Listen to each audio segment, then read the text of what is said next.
In the frozen wilderness of Belarus, 5 brothers faced an unthinkable decision that would determine the fate of over 1,200 souls. Vanish into hostile forests with hundreds of refugees who had never survived a single night in the wild. For 5 merciless years, they constructed an entire civilization beneath the canopy, complete with hidden schools, underground workshops, and secret places of worship, all while German death squads scoured the countryside, hunting them without mercy. But what kind of impossible logistics does it take to keep over 1,200 people, screaming infants, frail elderly, and desperately ill refugees, completely invisible and silent in the heart of enemy territory for 5 years straight? In the dense forests of Belarus, where ancient trees stretched toward gray skies and silence held secrets, 5 brothers would defy the impossible. Tuvia, Asael, Zeus, David, and Aaron Bielski faced a choice that would define not only their own fate but the lives of over 1,200 people who would come to call them saviors. When the Nazi war machine rolled across Eastern Europe in 1941, these brothers refused to accept the unthinkable. Instead of surrender, instead of despair, they chose the wilderness. What began as a desperate escape would become one of the most remarkable survival stories of World War II. The Bielski family had lived in the small village of Stankiewicz for generations, working their modest farm and living peacefully among their Polish and Russian neighbors. Tuvia, the eldest at 35, was known as a natural leader, with an imposing presence and fierce determination. Asael, 33, was the strategist, methodical and careful in his planning. Zeus, 29, possessed a warrior's spirit and wasn't afraid of confrontation. David, 26, was the diplomat, skilled at building relationships and negotiating with local farmers. The youngest, Aaron, was just 18 when their world changed forever, but he carried the same stubborn courage that ran in their blood.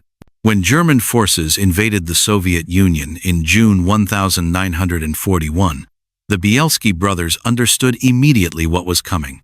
They had heard whispers from neighboring villages, stories of mass deportations and worse. The Nazi persecution of Jewish communities was escalating rapidly across occupied territories, and Belarus was no exception. By late 1941, the systematic destruction of Jewish life had reached their doorstep. The brothers watched helplessly as friends and neighbors disappeared, their shops shuttered, their homes abandoned or seized. Then came the night that changed everything. On December 8, 1941, German auxiliary police arrived in Stankiewicz with a list of names. Among them were the Bielski parents, David and Bela. The brothers were away from the village that night, but by morning, the terrible news reached them. Their parents had been murdered, along with dozens of other Jewish residents. The family mill was burned to the ground. Everything they had known was gone. Standing at the edge of the Naliboki forest, the 5 brothers faced an impossible decision. They could attempt to blend into the general population, hide in plain sight, and hope to survive the occupation. They could flee to other regions and try to start over. Or they could do something that seemed like madness, disappear into the vast wilderness that stretched for hundreds of miles across Belarus. The Naliboki forest was a primeval landscape of dense woodlands, swamps, and hidden valleys. In winter, temperatures plunged well below freezing. Wild animals roamed freely, and the terrain could be treacherous even for experienced outdoorsmen. But Tuvia made a declaration that would echo through history. "We will not go like sheep to slaughter," he told his brothers. "If we're going to die, we'll die fighting. And if we're going to live, we'll live free." The decision was made. They would take to the forest, and they wouldn't go alone. As word spread through the remaining Jewish communities in the region, something unprecedented began to happen. The Bielski brothers weren't just running for their lives, they were organizing. Families started arriving at secret meeting points in the forest, carrying whatever possessions they could manage. Elderly grandparents, mothers with small children, teenagers, craftsmen, farmers, scholars, people who had never spent a single night outdoors, were preparing to make the wilderness their home. By early 1942, their forest camp had grown to over 50 people. Tuvia established the ground rules from the beginning. Every person who reached them would be protected, regardless of age, health, or ability to fight. This wasn't going to be a partisan military unit. It would be a forest community where survival meant keeping everyone alive. The strong would care for the weak, the young would help the old, and no one would be left behind. Each brother took on specialized responsibilities that matched their natural abilities. Tuvia remained the overall leader, making the difficult decisions that could mean life or death for the entire community. Azael organized the complex logistics of feeding, housing, and moving so many people through dangerous terrain. Zeus handled security and military operations, training volunteers to defend the camp and gathering intelligence about German movements. David became their primary liaison with the outside world, using his diplomatic skills to maintain relationships with sympathetic farmers and partisan groups. Aaron, despite his youth, proved invaluable as a scout and messenger, his small stature and quick reflexes allowing him to move through the forest undetected. The first winter nearly broke them. They had managed to bring some basic supplies, blankets, cooking pots, tools, and a small amount of food. But feeding 50 people in the middle of a frozen forest required solutions no one had imagined before. The division of labor among the brothers proved crucial during these desperate months. Asael organized scavenging parties that ventured to abandoned farms and villages under cover of darkness, while David worked to establish trade relationships with local farmers who were willing to risk their lives to help. They learned to move like ghosts, taking only what they needed: potatoes from root cellars, grain from hidden stores, occasionally livestock that had been left behind. They built their first shelters using techniques passed down from their farming days, but adapted for concealment. They dug partially underground bunkers called zemlyankas, covering them with logs, branches, and earth. From above, the structures were nearly invisible, blending seamlessly with the forest floor. Inside, families huddled together for warmth, sharing body heat and rationed food. The cold was relentless, penetrating through layers of clothing and makeshift blankets. Ice formed on the inside walls of their shelters, and many mornings they awoke to find their water frozen solid. But they survived that first winter, and as spring arrived in 1942, their numbers continued to grow. Refugees arrived almost daily, having heard rumors of the forest sanctuary through underground networks. Each new arrival brought stories of horror from the outside world: ghettos being liquidated, mass executions, entire communities wiped off the map. The forest camp became more than a hiding place. It became an act of defiance against genocide. Every morning that 50 people woke up alive in those hidden bunkers was a victory against those who sought to eliminate them entirely. The spring of 1942 brought new challenges and new hope. The warming weather made survival easier in some ways but more dangerous in others. Melting snow created muddy conditions that made movement difficult, but also revealed tracks and paths that could be followed by enemy patrols. The brothers had to balance the need for expansion with the constant threat of discovery. They established strict protocols for newcomers, arriving at the camp, detailed questioning to ensure they weren't German agents, careful integration to prevent overcrowding in any one location, and assignments that made everyone feel useful and valued. Food procurement became more sophisticated as their numbers grew. ACL organized supply runs that operated like precision military missions, while David's diplomatic efforts expanded their network of sympathetic allies. Teams would venture out at night, sometimes traveling 20 or 30 miles to reach farms and villages. The forest dwellers learned to preserve food using traditional methods: smoking meat, drying vegetables, fermenting cabbage into sauerkraut that could last through harsh months. Zeus established hunting parties that provided fresh game, while Aaron's scouting missions identified new sources of wild foods and safe water. As word spread through the remaining Jewish communities in the region, something unprecedented began to happen. The Bielski brothers weren't just running for their lives, they were organizing. Families started arriving at secret meeting points in the forest, carrying whatever possessions they could manage. Elderly grandparents, mothers with small children, teenagers, craftsmen, farmers, scholars, people who had never spent a single night outdoors, were preparing to make the wilderness their home. By early 1942, their forest camp had grown to over 40 people. Tuvia established the ground rules from the beginning. Every person who reached them would be protected, regardless of age, health, or ability to fight. This wasn't going to be a partisan military unit.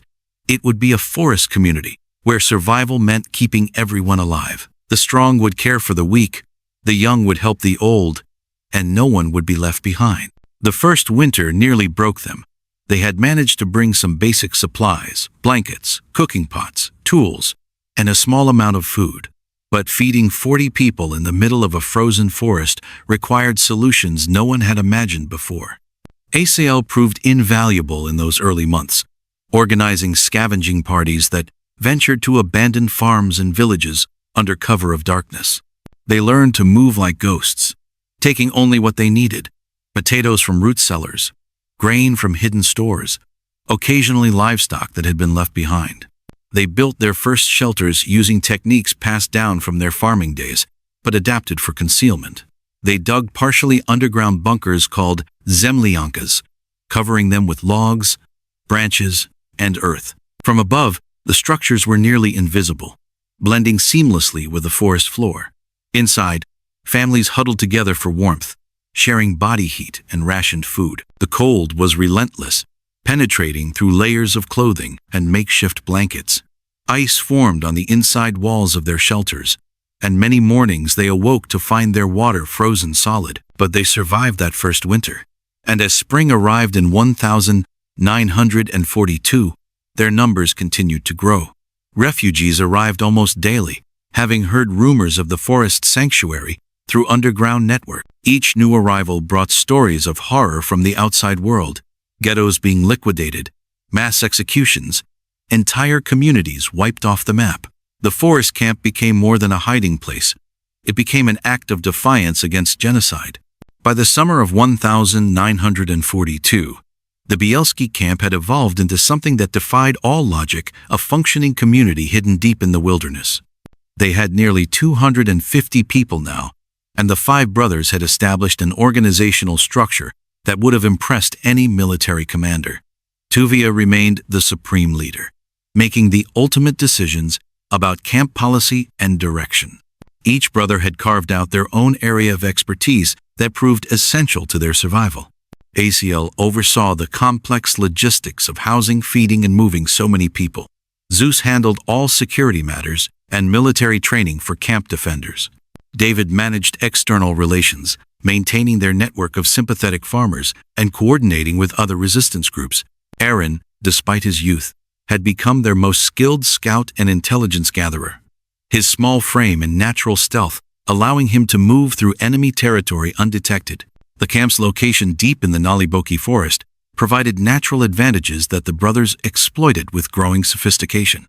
The area was a maze of dense woods, marshlands, and streams that made it nearly impossible for outsiders to navigate without intimate local knowledge. The five brothers had grown up hunting and fishing in these woods, and they used every bit of that familiarity to their advantage. They established multiple camps connected by hidden trails that were invisible unless you knew exactly where to look, allowing them to move quickly if one location was discovered. Lookout posts were positioned at strategic points throughout their territory, staffed by sentries who could spot approaching danger from miles away and relay warnings through a system of coded bird calls that Aaron had developed based on natural forest sounds. The logistics of feeding 250 people in the middle of nowhere had forced them to become master planners and innovators. David's diplomatic skills proved invaluable in expanding their network of support among local civilians. He spent entire nights traveling to secret meetings with farmers, village elders, and even some sympathetic officials who were willing to provide information about German troop movements. These relationships required constant cultivation and carried enormous risks for everyone involved. The farmers who helped them understood that discovery could mean execution for their entire families, yet they continued to provide grain, vegetables, and occasionally livestock to the forest dwellers. Some were motivated by basic human decency, others by old friendships with Jewish neighbors, and a few by their own resistance to German occupation. AZL's supply operations had evolved into sophisticated military-style missions. Teams departed before dawn and returned after midnight, sometimes traveling 40 or 50 miles through enemy territory to reach farms and villages where they could trade or forage. Each mission required careful planning, backup routes in case of discovery, and precise coordination to ensure teams didn't accidentally encounter German patrols. The refugees learned to preserve food using techniques their grandmothers had used, smoking meat over carefully concealed fires that produced no visible smoke, drying vegetables in hidden clearings that received maximum sunlight, fermenting cabbage into sauerkraut that could sustain them through the harsh winter months ahead. Water management became another area of expertise born from desperate necessity. The forest provided abundant streams and springs, but keeping water sources clean for 250 people required engineering skills that none of them had possessed before the war.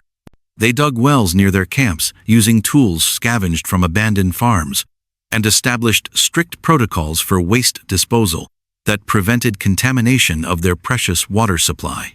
Every aspect of camp hygiene had to be carefully managed to prevent disease outbreaks that could kill more people than enemy bullets. Zeus organized teams to build latrines far from water sources and living areas, while Aaron scouted for new springs that could provide backup water supplies if their primary sources were compromised. Medical care presented daily challenges that pushed human ingenuity to its absolute limits. They were fortunate to have several doctors and nurses among the refugees, but treating illnesses and injuries without proper equipment or medications required constant improvisation and creativity. A makeshift infirmary was established in one of the larger bunkers, stocked with whatever medical supplies they could obtain from raids on abandoned hospitals and pharmacies.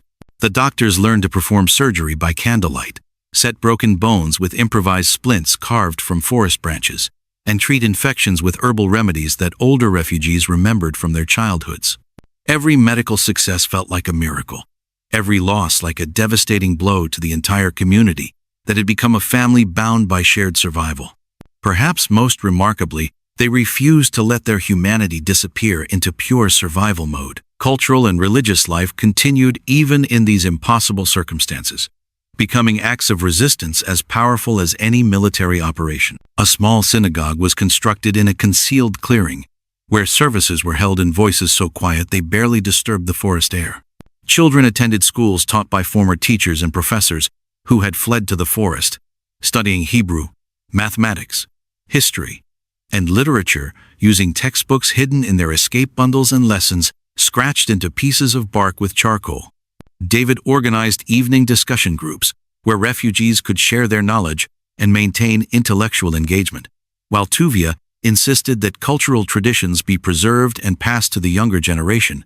The sound of children reciting multiplication tables in whispered voices became one of the most moving sounds in the forest, proof that learning and growth continued even in the shadow of genocide.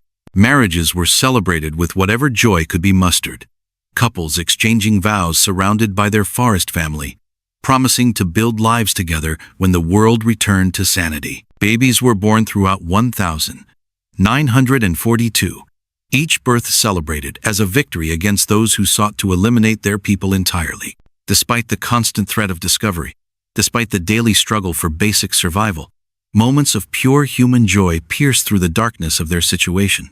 Evening gatherings became essential for maintaining morale and community bonds. These sessions featured storytelling, where refugees shared memories of better times, quiet singing that drifted through the trees like prayers offered to an uncertain God, and detailed discussions about plans for after the war that kept hope alive when hope seemed like a luxury they couldn't afford. Aaron, despite his youth, became a gifted storyteller who could transport listeners away from their current reality with tales of adventure and heroism from Jewish folklore and literature. The approaching winter of 1942 brought familiar dread, but they were infinitely better prepared than they had been the year before. The camp had grown to over 450 people, and they had spent months stockpiling food in hidden caches throughout their territory. They had built more substantial shelters, learned to organize efficient heating and cooking systems that minimized the smoke and light that could betray their location to enemy patrols. Most importantly, David had established contact with Soviet partisan groups operating in the same region, creating alliances that provided additional security and crucial intelligence about German troop movements. The workshops they had established were producing everything needed to sustain their hidden civilization. Cobblers worked by dim candlelight to repair shoes and boots that had to last for years, using leather salvaged from abandoned buildings and techniques passed down through generations. Tailors mended and altered clothing countless times, making winter coats from blankets and summer shirts from curtains, ensuring that every person had what they needed to survive the changing seasons. Carpenters built furniture that made the underground bunkers more livable, tools that were essential for daily survival, and even musical instruments that brought moments of beauty and normalcy to their hidden world. A blacksmith's forge was constructed in a concealed ravine where metal was heated and shaped into knives, farming tools, and crude weapons that might mean the difference between life and death if they were discovered. The blacksmith, a man who had been an accountant before the war, learned his craft through trial and error, guided by half-remembered stories from his grandfather and an ancient handbook someone had carried into the forest. Zeus supervised the production of weapons, understanding that their survival might ultimately depend on their ability to fight if hiding was no longer possible. As autumn gave way to winter, the psychological challenges became as demanding as the physical ones. Living in constant fear of discovery, never knowing if each day might bring enemy soldiers crashing through their hidden world, required a level of mental resilience that tested everyone to their breaking point. Children learned to cry silently. Adults developed the ability to freeze instantly at the slightest unexpected sound, and everyone understood that a single moment of carelessness could doom the entire community. Yet somehow, morale remained remarkably strong, held together by shared purpose, mutual dependence, and the unshakable leadership of the 5 Bielski brothers who had promised that no one would be abandoned, no matter how difficult the circumstances became. The years 1943 and 1944 brought the camp to its peak population of nearly 200 people, but they also brought the greatest challenges. German forces had intensified their anti-partisan operations, launching systematic sweeps through the forest regions. Several times, the camp was forced to evacuate on extremely short notice, moving hundreds of people, including the elderly, sick, and children, through treacherous terrain in absolute silence. These evacuations became legendary for their precision and speed. Entire sections of the camp could be dismantled and relocated in under 4 hours. During one particularly harrowing incident in August 1943, German troops approached within half a mile of their main camp. Lookouts spotted the patrol just after dawn, and the evacuation signal was passed through the camp using a system of bird calls. Parents woke sleeping children and wrapped them in blankets. The elderly were helped to their feet, and within minutes a stream of people was moving through predetermined escape routes deeper into the swamp. They spent 3 days hiding in marshland, standing in waist-deep water, sharing what little food they had carried, before scouts determined it was safe to return. The psychological toll of constant vigilance was enormous. People jumped at unexpected sounds. Children learned to cry silently, and everyone understood that a moment's carelessness could doom the entire community. Yet somehow, morale remained remarkably high. Evening gatherings featured storytelling, quiet singing, and discussions about plans for after the war. Many people had found new purposes in the forest. Scholars who had never worked with their hands became skilled craftsmen. City dwellers discovered they could track animals and read weather patterns. Young people who had lived sheltered lives developed incredible resilience and resourcefulness. Romance bloomed even in these circumstances. Young couples met, fell in love, and married in simple ceremonies surrounded by their forest family. Children were born, over 20 babies during the 5 years. Each birth celebrated as a victory over those who sought to eliminate their people entirely. These children would grow up knowing no other life than the forest, playing games among the trees, learning to identify edible plants and animal tracks before they could properly read. The camp developed sophisticated workshops producing everything they needed to survive. Cobblers repaired shoes and boots that had to last for years. Tailors mended and altered clothing countless times, using fabric salvaged from abandoned homes. Carpenters built furniture, tools, and even musical instruments. A blacksmith's forge was constructed in a concealed ravine, where metal was worked to create knives, farming tools, and crude weapons. They tanned leather, wove baskets, and even produced soap and candles. Food production expanded beyond foraging and raiding. They established hidden gardens in forest clearings, growing potatoes, turnips, and other hardy vegetables. Beehives provided honey, and they learned to harvest wild berries, mushrooms, and nuts with incredible efficiency. Hunting and fishing provided protein, though these activities had to be carefully managed to avoid depleting local wildlife populations that might attract attention from their absence. As 1944 progressed, the sounds of war began to change around them in ways that both terrified and thrilled the forest community. Soviet artillery could be heard rumbling in the distance like approaching thunder, and partisan intelligence networks brought news that German forces were retreating on multiple fronts across Eastern Europe.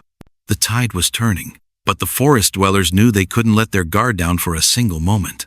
Desperate German units were often the most dangerous, and the final months of occupation could prove deadlier than all the years that had come before.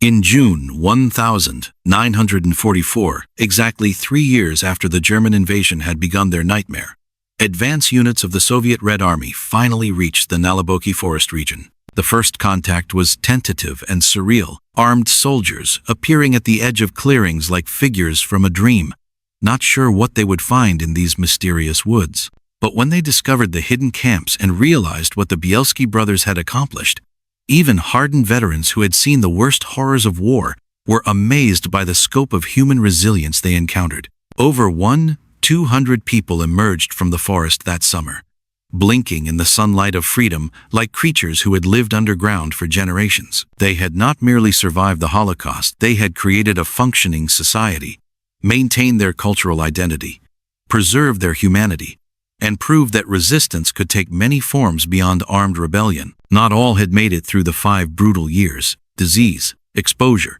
and the constant psychological stress had claimed precious lives. But the number who survived was unprecedented for any group that had attempted to resist genocide by disappearing into the wilderness. The logistics of reintegration into a world transformed by war were staggering and heartbreaking. People who had lived in earth bunkers for years had to readjust to regular buildings, electric lights, and normal social interactions that felt foreign after so long in hiding. Many discovered that their pre-war communities had been completely destroyed, their homes occupied by strangers or reduced to piles of rubble, their neighbors dead or scattered across the globe. The brothers faced the overwhelming task of helping 200 people figure out where they belonged in a world that had been fundamentally changed by 6 years of unprecedented destruction. Tuvia Bielski was offered positions in the new Soviet administration, recognition for his extraordinary leadership during the darkest years in human history. But he declined every offer, explaining that he had spent 5 years with the sole focus of keeping people alive, and he wasn't interested in political power or public recognition. Some of the forest survivors chose to remain in the region, attempting to rebuild their communities from scratch, using the organizational skills and resilience they had developed during their years in hiding. Others emigrated to Palestine, America, or other countries where they could start completely over, carrying with them the unbreakable bonds formed during their shared ordeal. The Bielski brothers eventually settled in different countries, their extraordinary chapter of leadership coming to a quiet end. Tuvia and Zeus immigrated to the United States, where they worked as truck drivers and laborers, living modest lives that gave no hint of their wartime heroism to casual observers. Asiel had been killed in 1945 while serving with Soviet forces in the final push toward Berlin, dying just months before the victory he had helped make possible. Aaron also came to America, where he became a successful businessman. They rarely spoke publicly about their forest years, considering their actions simply what any decent human being would have done under similar circumstances. But their legacy lived on in every person they had saved and every child those people would raise. Forest survivors became teachers, doctors, engineers, artists, and parents who passed down stories of the years when their families lived in the woods, when ordinary people did extraordinary things to preserve life and dignity in the face of unimaginable evil. The Naliboki forest returned to its natural quiet after the war, but evidence of the hidden camps remained for decades afterward. Foundations of workshop buildings slowly being reclaimed by vegetation, clearings where gardens once grew, and tools occasionally discovered by local farmers, small reminders of the incredible community that had existed in secret for 5 years. In 1993, nearly 50 years after emerging from the forest, Tuvia Bielski was asked by a documentary filmmaker what had motivated him to take on the responsibility of so many lives. His answer was characteristically simple and profound. I would rather save one old Jewish woman than kill 10 German soldiers. We were not just trying to survive, we were trying to save our people, our culture, our humanity. Today, their story stands as proof that even in humanity's darkest hours, courage and compassion can create miracles that echo through generations.